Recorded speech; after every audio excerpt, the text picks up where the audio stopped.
Thanks, Cedric. So as Cedric said, I'm Gail McCann. I actually have been very lucky. I have a loving little boy that I mentor. He's 10 years old. His name is Romeo. The first time I had met Romeo was at a peer group. We were at a water park. Right after I met him, we were walking into the water park, so that was my introduction to him. We went and we sat down, and we introduced ourselves to the group. And with an icebreaker, as we always do, and then it was time to play. All the mentees ran for the water park. Come on, Romeo. Okay, Romeo was walking. He was just walking very slowly. I was like, let's go. And I looked back, and so I asked him, I was like, do you want to go into the water? Yes. Can you swim? Yes. Okay, let's walk in. So after we got about knee-high, he decided that he didn't want to go into the water right now. So I asked him if he wanted to sit down and chat for a little bit. So he said yes. I remembered some of his interests from a match email that I got. So we talked about football and his family and his friends.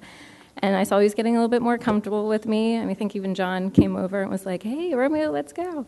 So eventually we went in, and I played a little game with him, and I think I was the first one to get wet, but we eventually were dancing in the water.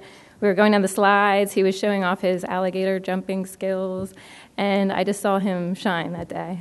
And at lunch that afternoon, he taught me how to peel an orange, which, if anybody knows me, I can't stand oranges, so he taught me that. And I had him taste apples and peanut butter for the very first time, which he absolutely loved. So Romeo is one of 6 kids living at his house. He lives with his aunt. I've seen her a handful of times in the last year and a half. She's a hard worker, I hear, and she, in the time that she does spend with the kids, is just to run errands with them. I coordinate with all the visits with a gentleman that they call an uncle, who he seems to be the primary caregiver, but I'm not really sure that he is related to them. Romeo gets no individual attention from any of the adults around him. Even his parents give him pretty little attention when he's there. So I'm able to be a mentor for Romeo and to be an adult influence in his life, and I get to spend one-on-one time with him. And I spend about 20 hours a month with him. I mean, the goal is 10 hours, but just because he's that cool, I spend 20 hours a month with him. He does live by one of the best libraries that I've ever been to. We go there to read and play on the computer afterwards. He's in 4th grade, but last year I noticed when we were reading a book on his grade level, he wasn't keeping up and he was struggling.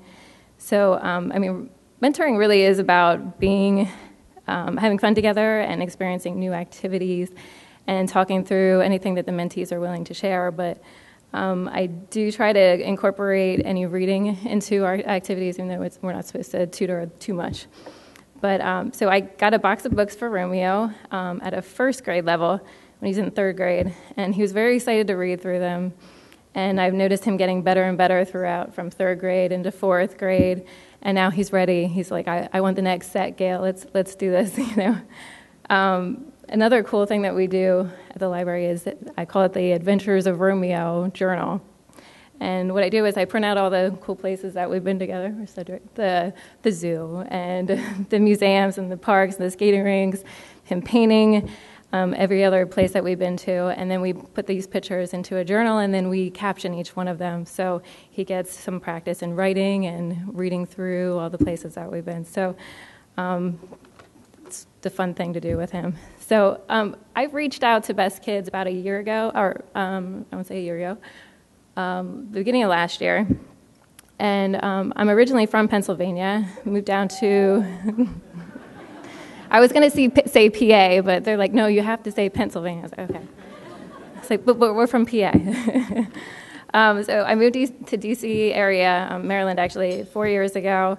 When I lived in Pennsylvania, I was in an abusive relationship, and I didn't realize it until I sought help at the local Women's Crisis Center for counseling. And this center gave me the knowledge and the strength to understand the situation I was in. I had no idea. And they helped me seek a better life with my daughter and myself. So given that experience, I wanted to give back to those that were in need. So I searched through a volunteer database through my work to find a place that I could donate my time and attempt to make a difference in somebody else's life. So since I love having kids around me, I looked through all the children volunteer needs, and Best Kids stood out as the perfect match for me. I could work one-on-one with a child, and I can give them all my attention. The friends and family had thought I was crazy at first because I have no time, I'm a single mom, but they wholeheartedly supported me after hearing my reasons for wanting to become a mentor and heard about the details of Best Kids. Best Kids has an awesome staff. The recruiter for Best Kids, Cedric, it was essential in getting me started. Kept me up to date with all the documentation he was talking about. It's a lot to go through, and he helped me fill it out and make sure that it was all up to date and followed up with anything I needed to do. So, Best Kids also goes through great lengths to make sure that they find the best mentor to mentee match. When you're a mentor, you're not alone.